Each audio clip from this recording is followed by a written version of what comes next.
Contam que os cosacos tinham um teste muito interessante para escolher os cavalos mais excepcionais, aqueles que realmente valiam a pena.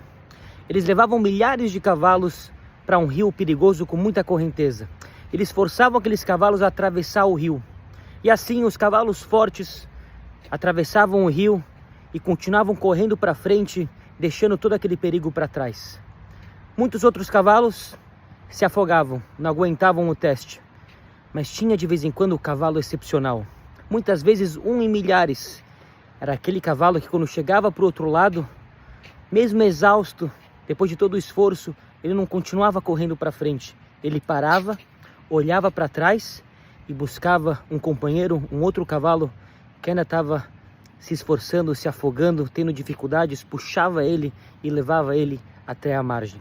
Não era o cavalo mais forte, não era o cavalo mais rápido, era aquele cavalo que tinha o coração de voltar. A paraxá dessa semana que Tavó nos traz a mitzvah de Bikurim, das primícias, quando o judeu levava as primeiras frutas da sua produção para o templo, entregava para o Kohen como um sinal de gratidão, de agradecer a Deus. Depois de tudo que ele viveu e passou como povo, passaram pelo Egito, passaram pelos perigos do deserto, finalmente tinham a sua terra, chegaram para o outro lado, como sinal de agradecimento, ele dava um pouco das suas frutas ao Kohen, ao sacerdote. Mas é muito interessante, essa mitzvah só começou depois de 14 anos, depois dos anos de conquista e divisão da terra, até o último judeu se assentasse, quando o último judeu recebeu a sua terra, só então começou a mitzvah de Bikurim. Mesmo que durante 14 anos já tinham muitos judeus se assentando, recebendo um espaço, recebendo uma terra, mesmo assim, a mitzvah de Bikurim não se aplicava. E por quê? Quando a pessoa já recebia a sua terra, ele já podia expressar a sua própria gratidão pessoal pela sua casa, pela sua terra.